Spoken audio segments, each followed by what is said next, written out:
शुरू करते हैं आज सॉल्यूशन चैप्टर का लेक्चर नंबर 2। ओके, ये जो आज है लेक्चर, ये इस चैप्टर का दूसरा लेक्चर है। ठीक है, तो method of expressing concentration of a solution, मैंने पिछले लेक्चर में बात किया था थोड़ा सा कि कंसंट्रेशन ऑफ सॉल्यूशन हम कैसे एक्सप्रेस करेंगे। ठीक है, तो पहले तो हम जनरली बोलते हैं कि कंसंट्रेटेड है सॉल्यूशन और एक सॉल्यूशन है डाइल्यूट है। जिसमें पानी ज्यादा है वो डाइल्यूट है, जिसमें पानी कम है वो कंसंट्रेट। It is clear? ठीक है, ये क्लियर हो गया आपको। कंसंट्रेट मतलब पानी कम होता है, तो मतलब सॉल्यूट ज्यादा होता है तो कंसंट्रेट, और सॉल्यूट कम होता है तो डाइल्यूट। ठीक है, अब बात करते हैं, तो इतने से तो हमको पता नहीं चलेगा कि कंपोजिशन क्या है उसकी, सॉल्यूट कितना है और सॉल्वेंट कितना है। सिर्फ कंसंट्रेटेड और डाइल्यूशन डाइल्यूट बोल के हम नहीं पता लगा सकते हैं। ठीक है, उसके लिए हमको कुछ टर्म पढ़ना पड़ेगा जिसको हम कंसंट्रेशन टर्म बोलते हैं। और उस कंसंट्रेशन टर्म में मास परसेंटेज है, वॉल्यूम परसेंटेज है। ठीक है, मास परसेंटेज क्या हो जाता है, मास बाई मास। ठीक है, मतलब W by W, mass by mass, weight by wait. ठीक है ना, परसेंट ऐसे इंडिकेट करते हैं इसको। वॉल्यूम परसेंटेज हो जाता है वॉल्यूम बाई वॉल्यूम। ठीक है, अभी इसको डिस्कस करेंगे हम लोग। ठीक है ना, मास बाई वॉल्यूम परसेंटेज। ठीक है, mass by volume percentage. Strength हो जाता है, डिस्कस करेंगे इस पे, पार्ट्स पर मिलियन, PPM, PPB। ठीक है, ये सब कंसंट्रेशन टर्म है सॉल्यूशन का, कि सॉल्यूट कितना है सॉल्यूशन के अंदर। ठीक है, कंपोनेंट कितना है सॉल्यूशन के अंदर, जो दो कंपोनेंट है, सॉल्वेंट कितना है, सॉल्यूट कितना है, मोल फ्रैक्शन है पढ़ना है हमको। ठीक है, तो ये सारी चीजें हम एक एक करके डिस्कस करेंगे। मोल परसेंटेज है, ठीक है, मोललिटी है, मोलरिटी है, नॉर्मेलिटी है। नॉर्मेलिटी को हम एन से, कैपिटल एन से दिखाते हैं, मोलरिटी को कैपिटल एम से डिनोट करते हैं, और मोललिटी को स्मॉल एम से डिनोट करते हैं। ठीक है, मोल फ्रैक्शन को चाई एक आता है सिंबल, ठीक है, चाई से डिनोट करते हैं, चाई। ठीक है ना, तो एक एक करके हम पढ़ेंगे मोल परसेंट। ठीक है, तो शुरू करते हैं, एक एक स्टार्ट करते हैं। और आप लोग को वीडियो अगर स्लो लगेगी तो आप स्पीड बढ़ा लेना, और जिनको कुछ भी नहीं आ रहा है वो बिल्कुल स्लो मोड पे देखते रहे बढ़िया से।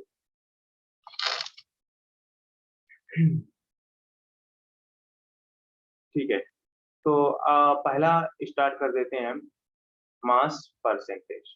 ठीक है, पहला जो कंसंट्रेशन टर्म है हम वो स्टार्ट कर दे रहे हैं। ठीक है, मास परसेंट। ठीक है, इसको हम W बाई W से इंडिकेट करते हैं। ठीक है, इसमें देखो क्या होता है, इसका फॉर्मूला जनरली है वही तो मेन है, इसी से हम कैलकुलेट कर सकते हैं। मास परसेंट हो जाता है हमारा mass of component, mass of component in the solution, in the solution. ठीक है, किसमें रहेगा ये, ग्राम में, अपॉन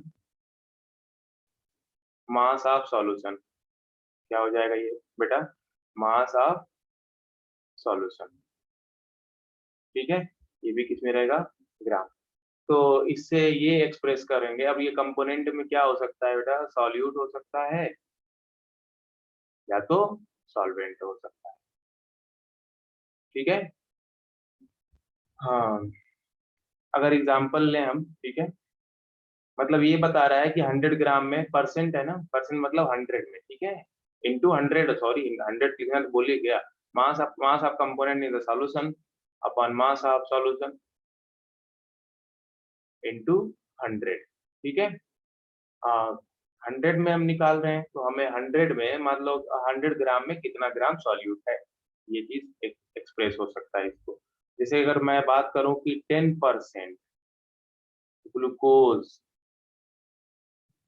10% ग्लूकोज सॉल्यूशन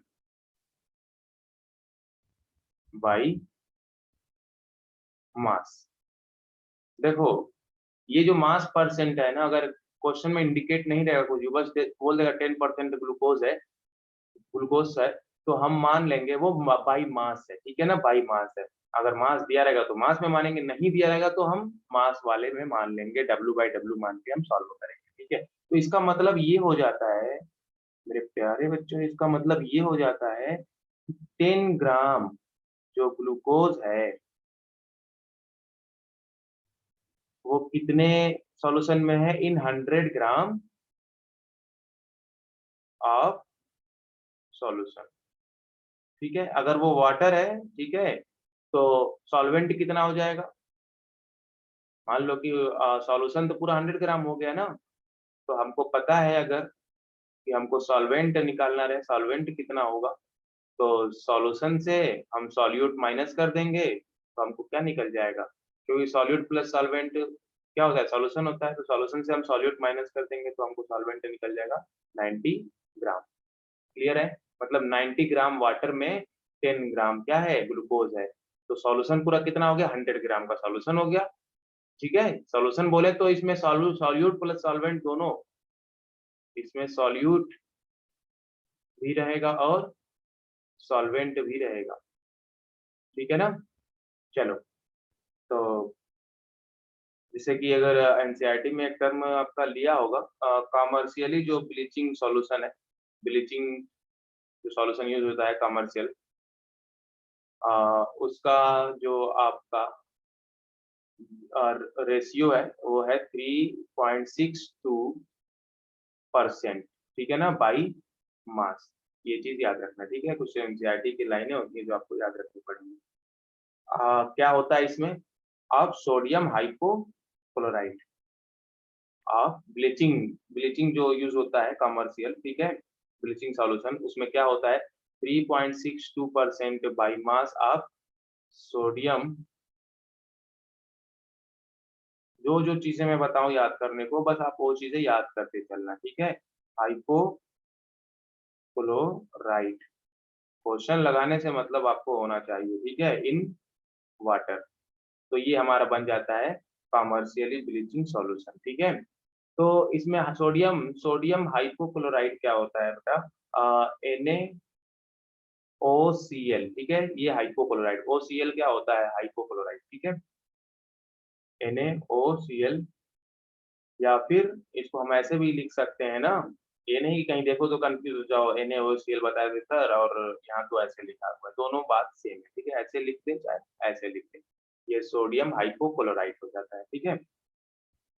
अब नेक्स्ट बात करते हैं जो कंसंट्रेशन टर्म है,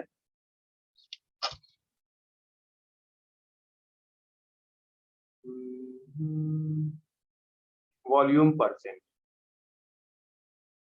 क्या है, वॉल्यूम परसेंट, मतलब वॉल्यूम बाय वॉल्यूम, ठीक है। ये देखो टेम्परेचर डिपेंड होता है, टेम्परेचर इंडिपेंडेंट होता है, सब पढ़ने के बाद वो चीज हम डिस्कस कर लेंगे कि कौन सा टेम्परेचर डिपेंडेंट है और कौन सा टेम्परेचर इंडिपेंडेंट है, ठीक है। तो वॉल्यूम परसेंटेज में होता है बेटा, ये जो ये उसके लिए है जो जनरली सॉल्यूशन में लिक्विड सिर्फ होता है, सॉल्यूट और सॉल्वेंट दोनों लिक्विड होता है, मतलब solution containing liquid, solution containing liquid, ठीक है। जैसे कि इसका फॉर्मूला हो जाएगा V/V% का, वॉल्यूम ऑफ कंपोनेंट, वहां मास था, ठीक है ना, यहाँ पर क्या रहेगा, volume of component, component means solute या फिर सॉल्वेंट, ये किस में रहेगा, ml में, अपॉन वॉल्यूम ऑफ सॉल्यूशन, ठीक है, ये भी किस में रहेगा, ml में, इंटू 100, तो ये फॉर्मूला हो गया इसका। अगर आपको वो लिखा रहे एग्जाम्पल, अगर देखा जाए इसमें, अगर आपका लिखा रहे 10% एथेनॉल, 10% एथेनॉल अगर लिखा है आपका सॉल्यूशन, 10% एथेनॉल सॉल्यूशन, ठीक है, बाई वॉल्यूम परसेंट, ठीक है ना, बाई वॉल्यूम परसेंट अगर ऐसे लिखा है, अगर नहीं लिखा रहेगा क्वेश्चन में तो हम मास परसेंट ले लेंगे, भाई देखो साहब बता दे रहे हैं हम, पहले ना बाद में ना कहियो कि नहीं बताए, ठीक है, तो इसलिए बता दे रहे हैं हम।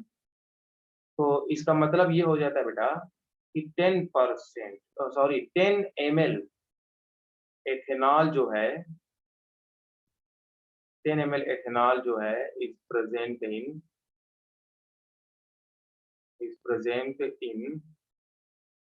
100 ml of solution, 100 ml of solution. ठीक है, अब इसमें मजे की बात मैं आप लोग को ये बता दूं, आपको प्रॉब्लम क्या हो सकती है क्वेश्चन में, अगर सेंटीमीटर में दिया रहे या फिर डीएम क्यूब में दिया रहे तो क्या करेंगे उसके लिए। देखो,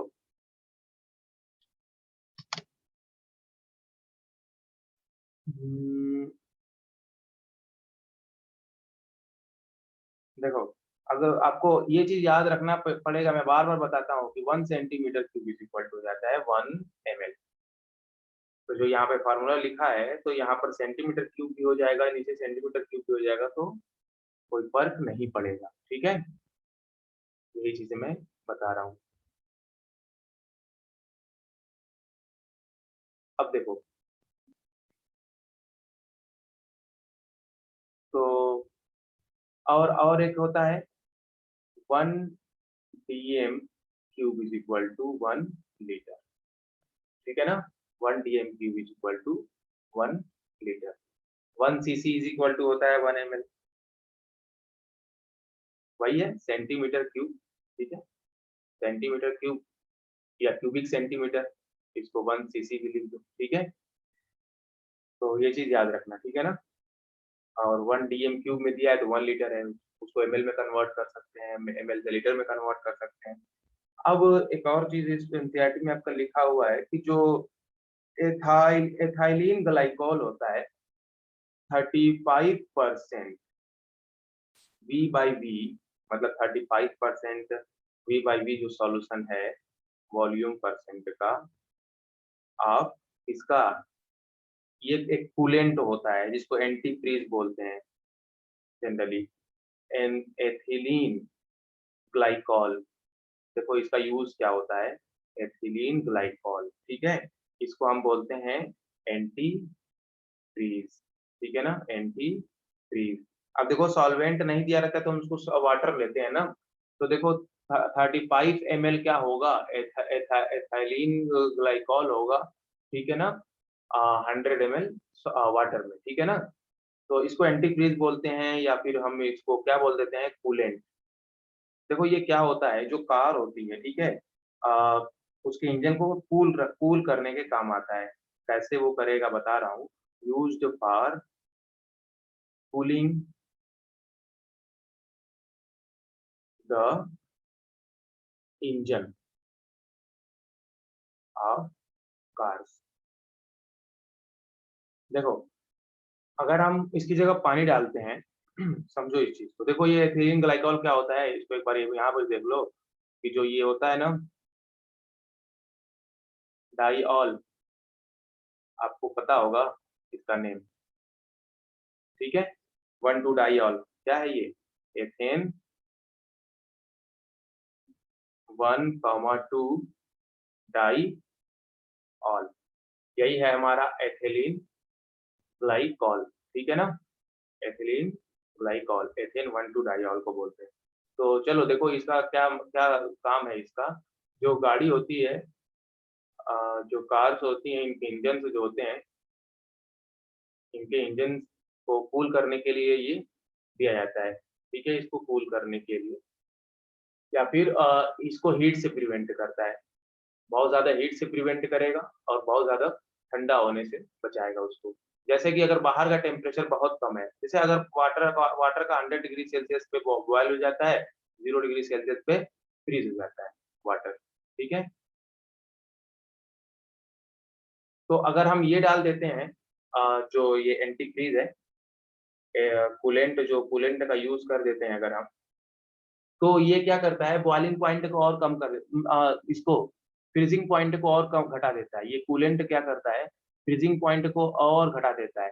0 डिग्री सेल्सियस से क्या हो गया, कूलेंट डाल के अगर हम यूज कर रहे हैं सॉल्यूशन, तो उसका जो फ्रीजिंग पॉइंट है -70 अप्रॉक्स हो जाता है ना, -70 डिग्री अप्रॉक्स हो जाता है, ठीक है, 70.5 होगा शायद, 17, तो इतना कम हो जाता है। अब अगर बाहर का टेम्परेचर, मान लो कि पहाड़ी इलाका है, ठीक है, बाहर का टेम्परेचर अगर बहुत कम है, 0 डिग्री सेल्सियस है, तो अगर वाटर हम यूज करेंगे तो वाटर तो फ्रीज हो जाएगा, लेकिन अगर ये यूज करेंगे कूलेंट, तो वो फ्रीज नहीं होगा, क्योंकि उसका फ्रीजिंग पॉइंट कितना है, बहुत कम है, जो उतना टेम्परेचर उसको नहीं मिल पाएगा, ठीक है? तो इसलिए वो फ्रीज़ नहीं हो पाएगा और इंजन सेफ रहेगा। अगर वाटर यूज़ करते हैं, तो बाहर का टेम्परेचर मान लो कि -1 डिग्री, -2 डिग्री तक हो जाता रहता है, ठीक है? तो वाटर क्या होगा, फ्रीज़ हो जाएगा और इंजन भी फ्रीज़ हो जाएगा। और वही अगर इसका बॉइलिंग पॉइंट अगर देखें, इसका बॉइलिंग पॉइंट क्या होता है, बढ़ा देता है कूलेंट। कूलेंट वाटर है 100 डिग्री सेल्सियस, ठीक है? पे बॉयल हो जाता है, मान लो बहुत गर्मी पड़ रही है, मतलब और इंजन हीट हो रहा है, हीट हो रहा है, हीट हो रहा है, तो जो उसमें वाटर अगर यूज़ कर रहे हैं हम उसमें, तो वो क्या होगा, 100 डिग्री से जैसे टेम्परेचर आएगा तो वो बॉयल होने लगेगा और इंजन हीट होके इंजन खराब हो सकता है। तो अगर इसका टेम्परेचर बॉइलिंग पॉइंट मान लो कि 120 डिग्री सेल्सियस के आस-पास हो जाता रहता है, ठीक है? कूलेंट डालने के बाद, तो उतना टेम्परेचर नहीं मिल पाता कि वो बॉयल हो जाए और इंजन खराब हो जाए, ठीक है? इंजन को मिला-जुला के ये सेफ रखता है। ओके, तो अब आगे बात करते हैं नेक्स्ट कंसंट्रेशन टर्म की।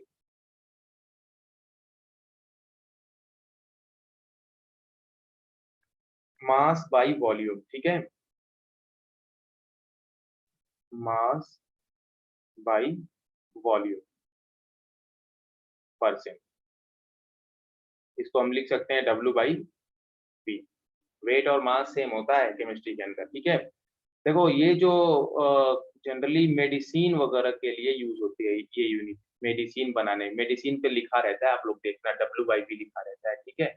मतलब मेडिकल से रिलेटेड जो होते हैं मेडिसिन वगैरह, ठीक है, या फिर फार्मेसी कह लो, तो उसमें ये यूज होता है ना, फार्मेसी, उसमें यूज होता है ये यूनिट उसके लिए यूज होती है। अब देखो इसका क्या हो जाता है, फॉर्मूला जो इसका हो जाता है हमारा, mass by volume percent, mass of solute, देखो जो हम लेंगे कंपोनेंट का, वो मास लेंगे ऊपर, मास ऑफ सॉल्यूट, जनरली इसमें सॉल्यूट लेते हैं, ठीक है, और volume of solution, volume of solution, ठीक है, ये हमारा ग्राम में और ये हमारा एमएल में, ठीक है, इंटू 100। अगर अगर आपका लिखा हुआ है कि 8% डब्ल्यू by v of NaCl bottle पे, अगर वो लिखा है ग्लूकोज बॉटल पे, तो इसका मतलब ये हो जाएगा कि 8 ग्राम इलेक्ट्रोलाइट्स होते हैं ना, उसमें उसमें भी बताया जाता है कि इलेक्ट्रोलाइट कितने हैं। 8 ग्राम NaCl, 8 ग्राम NaCl डिसॉल्व या फिर प्रेजेंट इन, ठीक है, dissolve in 100 ml, 100 ml of solution, ठीक है, 100 ml ऑफ सॉल्यूशन। तो ये हो गया हमारा एक कंसंट्रेशन टर्म और फिनिश, ठीक है। अब आपको ये तो पता ही है कि डेंसिटी इज इक्वल टू होता है मास अपॉन वॉल्यूम, ठीक है।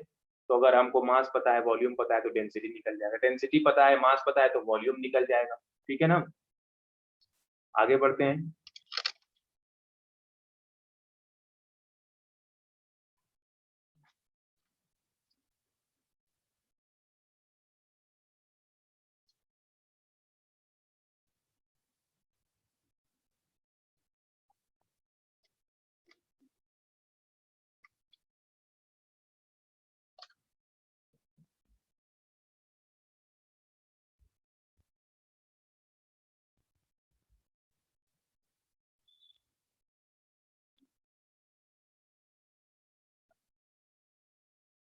हम्म,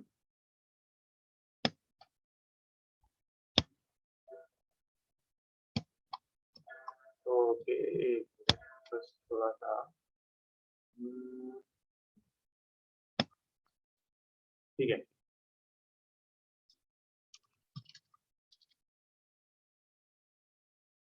देखो आपका नेक्स्ट है स्ट्रेंथ ऑफ सॉल्यूशन। तो स्ट्रेंथ किस में मेजर करते हैं हम? ये काफी इंपॉर्टेंट है, ठीक है? तो देखो स्ट्रेंथ ऑफ सॉल्यूशन, ठीक है ना? Strength of solution. देखो इसमें होता है, अगर कोई भी स्ट्रेंथ हमको निकालना है सॉल्यूशन की, कि सॉल्यूशन की स्ट्रेंथ क्या है, तो उसमें हम बता सकते हैं mass of solute upon volume of solution, ठीक है? लीटर में, ठीक है ना? ये चीज याद रखना। यहाँ पर वॉल्यूम ऑफ सॉल्यूशन किसमें है? वॉल्यूम ऑफ सॉल्यूशन किसमें है? लीटर में। इधर कोई मिस्टेक तो नहीं, 100 वगैरह लिखा है मैंने ना? हाँ 100 तो लिखा है सब में। हाँ ठीक है, चलो। तो यहाँ पर क्या है, 1 लीटर सॉल्यूशन है, यहाँ पर नहीं है, ठीक है ना? स्ट्रेंथ बस है, स्ट्रेंथ इसमें मेजर करते हैं कि जो सॉल्यूट है वो हमारा किसमें है? ग्राम में, ठीक है ना? ग्राम। और वॉल्यूम किसमें? लीटर में। तो स्ट्रेंथ हम किसमें मेजर करते हैं? ग्राम पर लीटर, ठीक है? इसमें हम स्ट्रेंथ, अगर आपको बोला जाए स्ट्रेंथ ऑफ NaCl, अगर एग्जांपल के तौर पर अगर क्वेश्चन में लिखा रहता है, अगर strength of NaCl, strength of NaCl is 1.5 ग्राम पर लीटर। इसका मतलब ये हो जाता है बेटा कि 1.5 ग्राम NaCl is present in